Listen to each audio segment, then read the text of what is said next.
Alors, bonjour Raphaël. Bonjour Joachim. On est donc dans cette émission qui n'a pas encore tout à fait de titre définitif, mais on hésite entre deux titres possibles. Donc on est déjà dans la binarité. Discussion d'adultes ou alors autour d'une bière. Pour la seconde option, la petite remarque, et je le note désormais, c'est qu'il n'y a pas de bière et qu'il faudrait donc y penser. Raphaël Cohen. De la bière. Tu es actuellement chef de projet chez Google. Google, qui est une petite entreprise qu'on peut sommairement résumer en disant qu'ils font de la recherche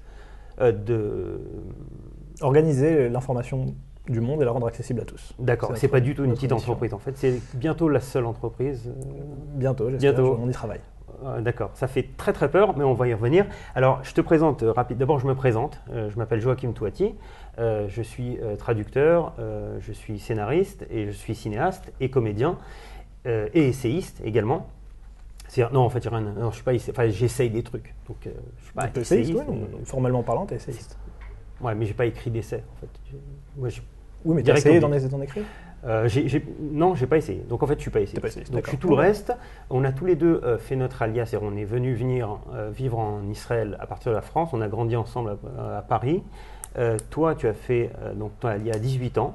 Tu as fait l'armée en Israël. Ensuite, tu as fait la yeshiva. Tu as étudié à la yeshiva.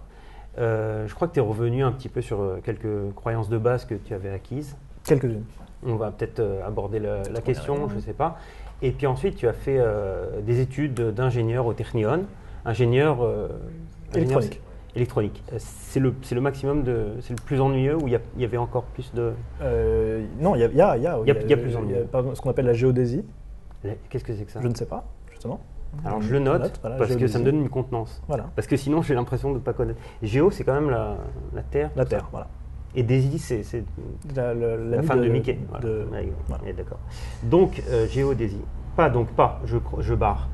Toi, tu as étudié donc ingénierie électronique et à l'heure actuelle, tu travailles, comme je l'ai dit, chez Google. Est-ce qu'on peut dire juste deux mots sur le projet qui t'occupe actuellement? Je travaille chez Waze, en fait. Donc, tu m'interromps, en fait, tu me contredis. Non, je ne te contredis pas, parce que Waze et Google, maintenant, c'est Google. Dans notre stratégie de prendre le contrôle de l'humain et de l'humanité, ça passe par prendre le contrôle de Waze. C'est ce qu'on a fait il y a 3 ans. Et maintenant, je suis passé chez Waze et on est en train de travailler sur la prochaine révolution dans le monde des transports en tant que service. Alors, je t'interromps parce que ce qui est vachement intéressant, ce qui vient de se passer, tu viens de dire un truc qui est à la fois complètement cynique et ironique, mais en même temps un peu vrai. On va en parler alors. D'accord. Par rapport au fait que Google essaie de prendre le contrôle de l'humanité. Et donc, Waze, donc. Prendre le contrôle, bien sûr, c'est comme tu dis, je le dis avec beaucoup de cynisme, mais c'est pas réellement notre objectif. Ouais. Notre objectif, c'est de rendre l'information la plus accessible possible, l'organiser, et plus ça va, plus il y en a d'informations avec tout type de sensors qui maintenant… Des types de sensors, des capteurs. Ah, des sensors. Des sensors. Qui se retrouvent maintenant dans tous les coins de nos maisons, de nos rues et de nos villes, et organiser en fait cette information pour prendre des décisions de manière plus intelligente et la rendre accessible de manière à rendre les humains plus intelligents, plus heureux. Par exemple avec le transport dans l'automobile autonome. Voilà, alors ma mission en ce qui me concerne, c'est de mettre fin aux embouteillages et à la pollution dans des voitures. Alors donc, et pourquoi alors Google et pas la police Ça paye mieux, d'abord. La voirie. Non, alors c'est vrai que la maréchaussée, pardon. Je pense réellement que plus on avance, plus les acteurs qui sont les mieux à même de mettre en œuvre cette vision, ce sont ceux qui possèdent l'information. Et pour pouvoir prendre des décisions avisées et intelligentes, il faut un maximum d'informations, des modèles de plus en plus intelligents et de plus en plus complexes qui apprennent de cette information donc quelles en ont été les conséquences pour pouvoir prendre des décisions à l'avenir. Mais qui peut-être prend la décision L'algorithme. D'accord. Alors, on va y venir dans un moment. Ce que je voulais avant tout rappeler, c'est que y a une citation qui dit… Est-ce que tu as une citation comme ça qui te vient à l'esprit quand on parle d'intelligence artificielle? Non. Non, c'est dommage. J'ai des citations en général, mais qui n'ont rien à voir avec l'intelligence artificielle. Tu peux tenter. Là, c'est la petite rubrique, en fait... Parce qu'il y avait un livre de Wagner ici, c'est pour ça que ça me fait penser à ça. Ouais. Je pensais à... Enfin, livre sur Wagner. Tu sais que c'est pas Wagner qui a... Voilà, c'est sur Wagner, bien sûr. Non, c'était Woody Allen qui disait quand j'entends de la musique de Wagner, je me prends une envie urgente d'envahir la Pologne. Ouais. Et tu sais que c'est pas lui qui a dit ça. Il paraît. Oui. Ouais. On se comprend. Alors, je voulais te parler évidemment d'intelligence artificielle et quand on a abordé, quand je t'ai dit quand j'ai évoqué l'idée du vouloir, du désir, du début de projet, de l'évocation, de la volonté de parler d'intelligence artificielle, tu m'as immédiatement, et d'ailleurs assez sommairement, coupé en me parlant de deep learning. C'est quoi la différence ? Alors, deep learning, c'est un domaine de l'intelligence artificielle. L'intelligence artificielle, c'est un domaine qui est aussi ancien que les ordinateurs et que l'informatique eux-mêmes. Il y a eu 30 ou 40 ans d'échecs dans ce domaine, où il y avait plus ou moins un seul problème que l'intelligence artificielle arrivait à régler, ou en tout cas dans lequel il arrivait à progresser, c'était le problème de la partie d'échecs, où il fallait, avec un maximum de puissance, calculer un maximum de coûts en avance, et ainsi battre un humain moyen, jusqu'à ce qu'en 1997... un joueur d'échecs. Voilà, un joueur d'échecs. Jusqu'à ce qu'en 1997, Deep Blue arrive à battre Kasparov dans cette bataille tellement médiatisée. Mais ça a été plus ou moins le seul succès de l'intelligence artificielle dans le demi-siècle qui a précédé. Jusqu'à ce que deep learning, donc jusqu'à ce que les progrès informatiques permettent de grands progrès dans ce qu'on appelle le machine learning, et en particulier en deep learning. Machine learning, c'est en quelque sorte, lorsque les chercheurs sont arrivés à la conclusion que pour pouvoir arriver à des compétences humaines, il fallait imiter aussi son mode de raisonnement. Et on en parlait un peu avant l'émission, mais si je te dis par exemple, je te demande de me définir qu'est-ce qu'un chat, tu ne saurais pas forcément écrire la définition qui pourrait aller dans le petit Robert, mais tu saurais très bien, et à chaque fois avec 100% de réussite, différencier un chat d'un livre ou d'un... Je peux pas définir un chat ? Tu peux peut-être, ou peut-être pas. En tout cas, un enfant de 3 ans, par exemple, peut très bien différencier un chat d'une chaise ou d'un arbre, sans pouvoir écrire la définition d'un chat. Donc, c'est-à-dire que je peux reconnaître quelque chose sans être capable de le définir en termes de... Ouais. Voilà. Et en quelque sorte, l'intelligence artificielle, pendant des décennies, a essayé de dire, OK, définissons un chat. Est-ce que c'est de là que ça vient, à ton avis, l'expression « appeler un chat » Non, bon, on va continuer. Alors, mais c'est possible. Appeler un chat un chat. Et donc, quand tu appelles un chat, sans savoir le définir, tu sais le reconnaître pour autant. C'est-à-dire, j'ai pas un code, j'ai pas une définition claire. Voilà. Et avant, c'était ça. Avant, c'était définissons chacun des objets qu'on veut, par exemple, reconnaître. Prenons le problème de la reconnaissance d'image. Si je te donne une photo aujourd'hui et je te dis est-ce qu'il y a un arbre sur cette photo ou est-ce qu'il y a un chat sur cette photo, pendant des années, pendant des décennies, l'approche a été de dire ok, définissons ce qu'est qu'un chat. Et ensuite, essayons de voir si l'image correspond à cette définition prédéfinie.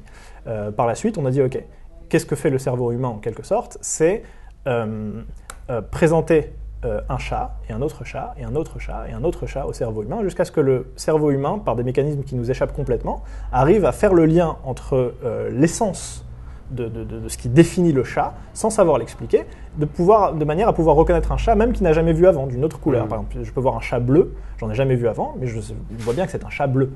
Okay. Moi, je crois que si tu vois un chat bleu, il y a d'autres choses quand même qui se passent dans ta vie. Oui, mais ça n'empêche pas l'autre. C'est-à-dire que tu peux être complètement high mais on reconnaît les choses sans avoir appris leur définition. Voilà. Et la machine, en fait, imitait un petit peu, c'était ça l'intelligence artificielle. Et donc le deep learning, j'ai envie de dire à la papa. Voilà, à la papa. C'est à l'époque de mon père. Mais aujourd'hui, on l'a fait différemment. Et on abandonne complètement le contrôle et la compréhension des modèles sous-jacents à cette reconnaissance pour la performance. Non, c'est-à-dire qu'il y a en dessous de cette reconnaissance d'image, par exemple, dans le cas que j'ai pris, il y a des modèles qui sont extrêmement complexes, et plus ils sont complexes, moins on les comprend. Et on abandonne, en fait, on laisse le contrôle à la machine, on laisse le contrôle à l'algorithme qui crée des liens, des liens informatiques entre ce qu'on appelle des features, entre certaines caractéristiques des pixels qu'il reçoit, pour pouvoir essayer d'extraire l'essence de ce que c'est qu'un chat. Et plus le deep learning avance, et c'est aussi c'est ça qui est c'est un peu une intelligence intuitive en fait. C'est aussi ça qui est fascinant. Plus on essaye de bâtir des modèles complexes, plus ils nous échappent. Et ça, c'est quelque chose qu'il faut comprendre. On a pris l'exemple de reconnaître un chat sur une photo, mais demain, ce sera peut-être prendre des décisions politiques ou prendre des décisions en ce qui concerne mon avenir au sujet de ma santé, ou au sujet de ma vie amoureuse, ou au sujet de toutes ces décisions que je prends au jour le jour, dont je laisserai les décisions à un algorithme, et plus ces décisions seront performantes, plus les mécanismes sous-jacents m'échapperont. Mais alors attends, tu vas un petit peu vite.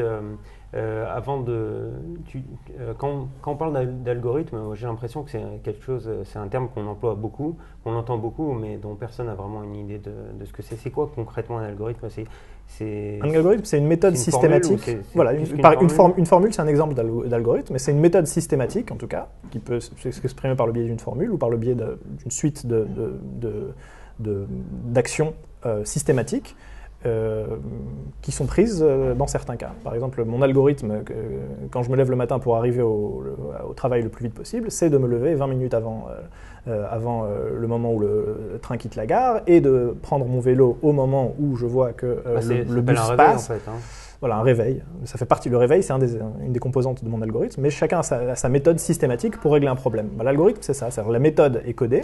Ah, le système pour régler le problème, en fait. Voilà. Et pour adresser un problème.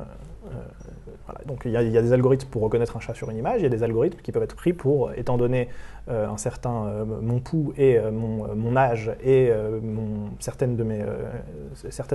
historique par exemple de maladie familiale, pour me dire quoi faire en cas de si mon pouls passe au-dessus. Donc en fait l'intelligence artificielle à l'ancienne, c'était une intelligence qui possédait déjà des algorithmes mais qui n'était pas capable de prendre des décisions elles-mêmes, qui imitaient un petit peu en fait.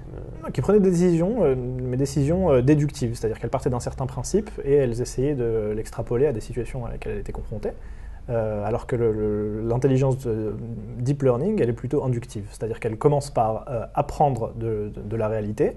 Elle est obligée de passer par une étape d'apprentissage, c'est-à-dire qu'on va lui dire, ok, voilà un chat, voilà un chat, voilà un chat, voilà un chat, voilà un chat, pas de chat, voilà un chien. Voilà un tigre, voilà une chaise. Là. Voilà. Même moi, là, t'as été surpris. Voilà, le but, c'est de surprendre la machine, et plus effectivement les exemples seront riches, plus la machine arrivera à extraire l'essence de ce que c'est qu'un chat et arrivera comme nous, en fait.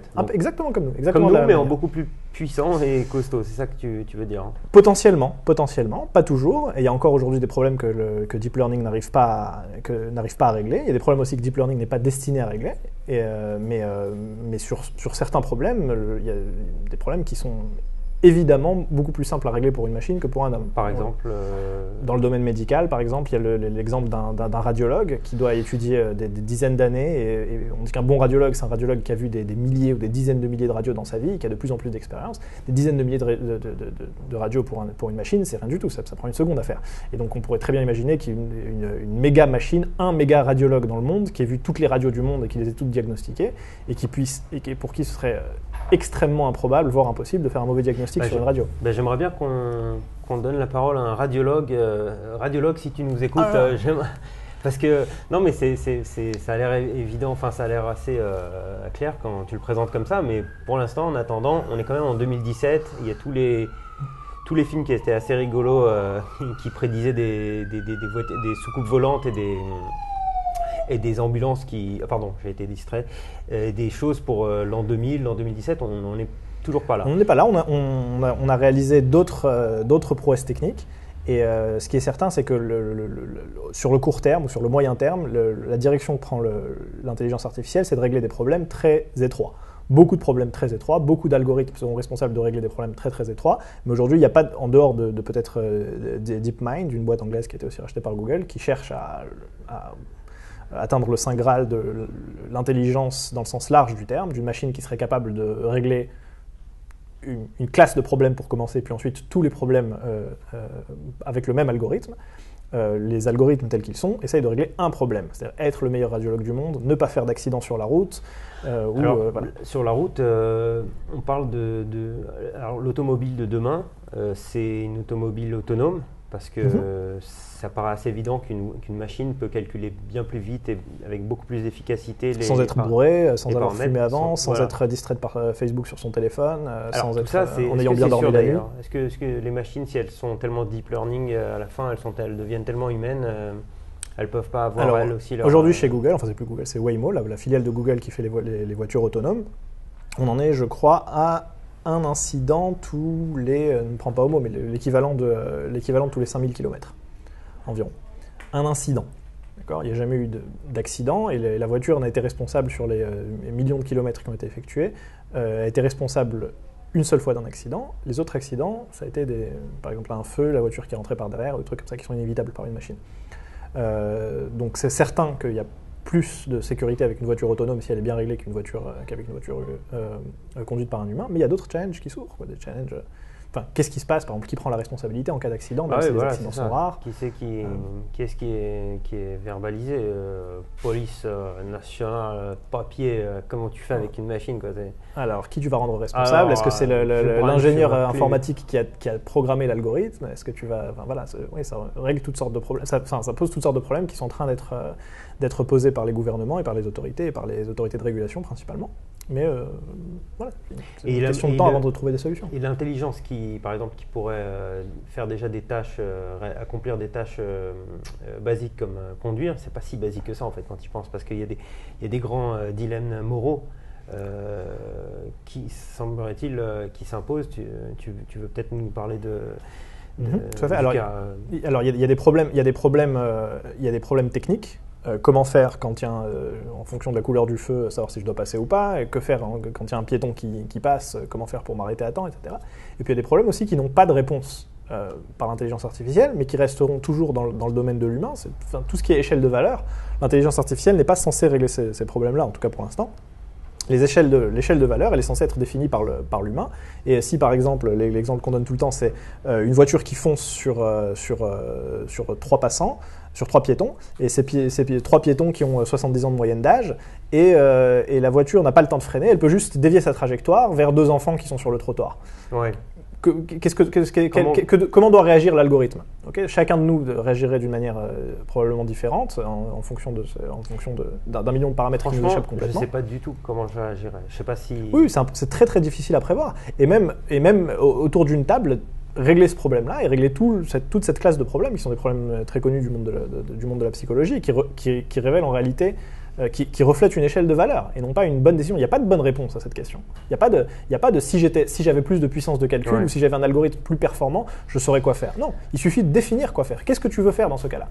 Décide-le en tant qu'humain avec une échelle de valeur. Dis à l'algorithme quoi faire. Moi, je pense que j'aurais quand même mon algorithme personnel. C'est un peu égoïste, mais peut-être ce serait la décision qui me créerait le moins de problèmes après par la suite au niveau de la justice. Et peut-être avec laquelle je vivrais le mieux. Et là, c'est en ça que je suis humain, finalement. Parce qu'entre... je répète quand même le cas qui est assez lugubre, mais c'est très intéressant. C'est donc... on a le choix, en fait, entre un accident qui implique la mort de 3 adultes qui ont ensemble 70 ans. Voilà. Reste à définir qui a 20 ans, qui a 20 ans, qui a 30 ans. Enfin, mais admettons, ça c'est vraiment une question technique de performance. Admettons qu'on y arrive. Bon, et 2 enfants de 10 ans, je ne sais pas. Et quelle est l'échelle de valeur? Qu'est-ce qui définit Absolument. On peut compliquer le problème. Si par exemple les 2 enfants, on inverse le problème, les 2 enfants sont face à moi et ce sont eux qui sont coupables de passer au rouge par exemple, et les vieillards sont sur le bord de la route et n'ont rien demandé à personne. Est-ce qu'à ce moment-là, je dois quand même... Enfin, est-ce que ça change quelque chose à leur culpabilité? Oui, moi je pense que oui. D'accord, donc c'est une question, encore une fois, c'est une question qu'il n'y a pas de bonne réponse. Il n'y a pas de bonne réponse. En même temps, c'est vrai que le vieillard, il a vécu, il a fait il a fait son temps, ouais, ça y est quoi. À un moment. Mais peut-être que le truc qu'il va faire, tu vois, le dernier jour de sa vie, je sais pas. Oui. Peut-être que l'enfant, peut-être que c'est un enfant qui. Ça va être un tueur après en série, on aura fait une. Peut-être qu'il fait embêter ses amis dans la cour de récréation, on ne sait pas. Enfin, donc en fait, nous on ne sait pas, et la machine non plus ne sait pas. Mais il va falloir prendre ses décisions. Si on veut un jour que ces voitures prennent notre place, et c'est pas seulement vrai pour les voitures, c'est vrai pour tout. Si par exemple on veut un jour que des algorithmes soient... Mais on veut pas, enfin, je veux pas moi je suis pas sûr qu'on veuille vraiment là tout de suite... Tout ce qui dépend de la volonté, ça va vraiment dépendre de nous. C'est-à-dire qu'il va y avoir vraiment je pense qu'il va y avoir des domaines dans lesquels ça va être évident qu'on va vouloir donner qu'on va vouloir laisser le contrôle aux algorithmes.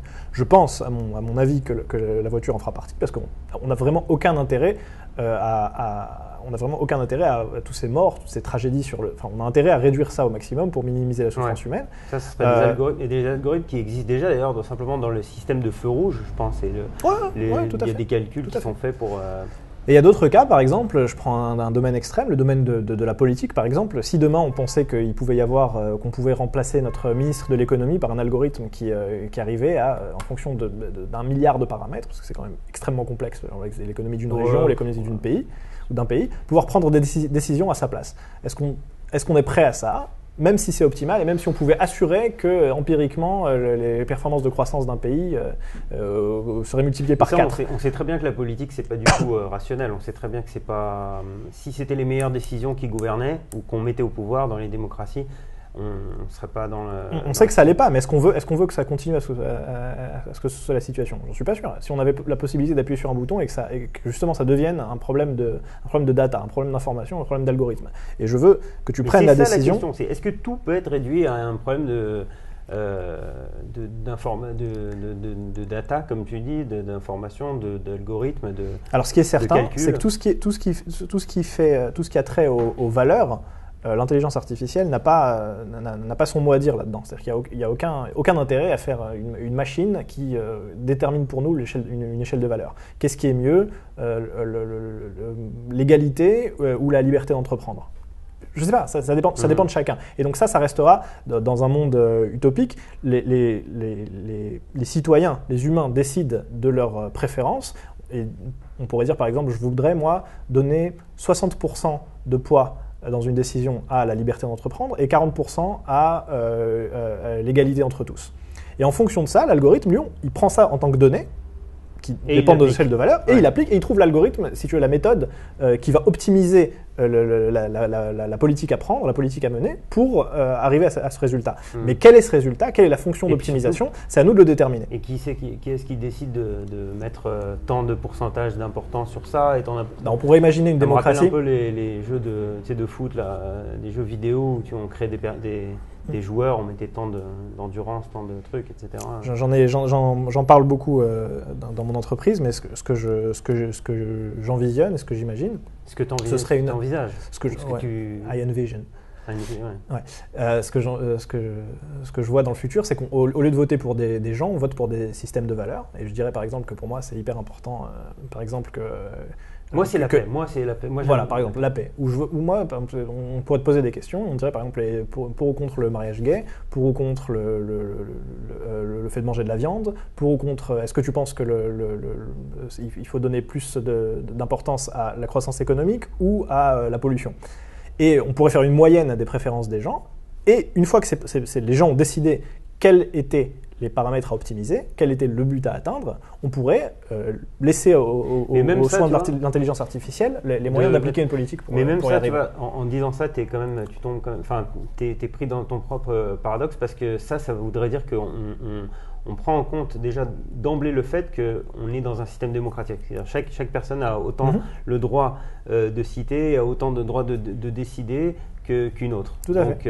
Avant ça, il faudrait déjà définir Et moi, je suis pas trop d'accord d'ailleurs. Je pense qu'on pourrait peut-être. Mais ça reste entre nous. Moi, je peux être d'accord ou pas d'accord, mais en tout cas, ce qui est sûr, c'est c'est uniquement les humains qui doivent débattre de ça et décider d'un système. Entre nous, sans machine. Entre nous, sans machine, parce que la machine n'a rien à apporter à ce débat. Même une machine ultra puissante, c'est pas que c'est pas désirable. C'est pas uniquement que c'est pas désirable que la machine ait son mot à dire là-dedans. C'est juste que c'est inutile parce que ça n'a aucun sens. Les échelles, les valeurs, la morale, l'éthique sont des constructions de l'esprit humain par définition. De construction de l'esprit humain, des constructions humaines, et la machine n'a simplement pas son mot à dire là-dessus. Donc ça, on peut en débattre. Est-ce qu'on veut dire qu'il y aurait plus de poids aux gens qui ont un quotient intellectuel plus élevé, par exemple, ou en fonction de ton âge, si tu es plus jeune, tu as plus à dire, puisque ça va plus impacter ton futur que si tu es vieux et que de toute façon, il te reste 2 ans à vivre. Il y a plein de choses qui font qu'on pourrait éventuellement sortir de ce paradigme humaniste dans lequel l'humain, c'est l'humain, et chaque humain a une valeur qui lui est propre. Surtout l'égalité, c'est quoi ces âneries là, c'est pas drôle. Ouais, enfin c'est pas. Voilà. Puis l'égalité, elle s'arrête où ? Dans le sens. L'égalité de ton voix. Voilà. T'as une citation peut-être pour. Non, mais ce que ça m'a rappelé, c'est que quand on parle de... T'as pas de citation? Non, quand on parle de... Tu avais préparé éventuellement une petite... Non, il t'aurait dû me prévenir. Non. Par contre, mais par contre, ce que je sais, c'est que quand Jeremy Bentham... c'est moi qui avais la citation. Ah pardon. Ok. Quand Jeremy Bentham a lui fondé le domaine de l'utilitarisme, il a eu beaucoup de mal à l'arrêter à l'humain. C'est-à-dire qu'il a dit ce qui détermine finalement la validité et la désirabilité d'une idée, c'est ses conséquences sur la souffrance. Il a dit peut-être qu'un animal, un singe ou un chien n'est pas capable de raisonner, peut-être qu'il n'est pas capable de s'exprimer, il n'y a pas le langage, mais en tout cas il est capable de souffrir. Et puisque le contexte c'est la souffrance et que ce qui détermine la valeur d'une idée c'est dans quelle mesure elle crée de la souffrance ou elle diminue la souffrance, les chiens aussi devraient pouvoir avoir leur mot. C'est une vision aussi. Je la partage ou je la partage pas, peu importe. Il y a des milliardaires aux États-Unis, je pense, qui donnent en héritage de l'argent à leurs chiens. Oui, aussi. Ouais, je ne sais pas si ça leur diminue la souffrance, mais c'est pas assez c'est pas assez au centre du débat, je trouve. On devrait en parler plus. Je propose qu'on y consacre une émission. Mais c'est très intéressant, Raphaël. Je pense qu'on va continuer. Peut-être à la prochaine émission, on va parler de l'art, encore une fois, par rapport à l'intelligence artificielle, dans ce qui est, je pense, une sorte un peu de compétition à mes yeux entre l'humain et la machine. Et puis peut-être pas forcément rester dans cette dichotomie, mais aussi voir dans quelle mesure l'intelligence artificielle peut augmenter l'humain, augmenter les capacités humaines, ouvrir de nouveaux horizons auxquels il n'a jamais accès jusqu'à aujourd'hui. Est-ce qu'il resterait un humain à ce moment-là? Est-ce que nous-mêmes, là, à l'heure actuelle, à l'instant T où on peut à tout moment vérifier toutes sortes de données et avoir accès à une connaissance phénoménale par Google, est-ce qu'on est encore des humains, etc. Tout ça, on va en parler dans la prochaine émission, qui sera donc diffusée sur Fréquence Tel Aviv, que je vous conseille donc de suivre. On va parler aussi d'utilitarisme que tu as mentionné. Est-ce qu'il faut que tout soit forcément utile? Est-ce qu'il est utile de parler d'utilitarisme? Voilà. Et de positivisme, parlons de positivisme. Positivisme, voilà, il faut positiver, disent les magazines, que pas forcément féminin, parce qu'on n'est pas... il y a des magazines masculins aussi maintenant. Et puis il y a des hommes qui lisent des magazines féminins. Exactement, et surtout on trouvera peut-être un troisième nom, quatrième nom d'émission pour la prochaine émission. Merci, à bientôt, Joachim. Merci.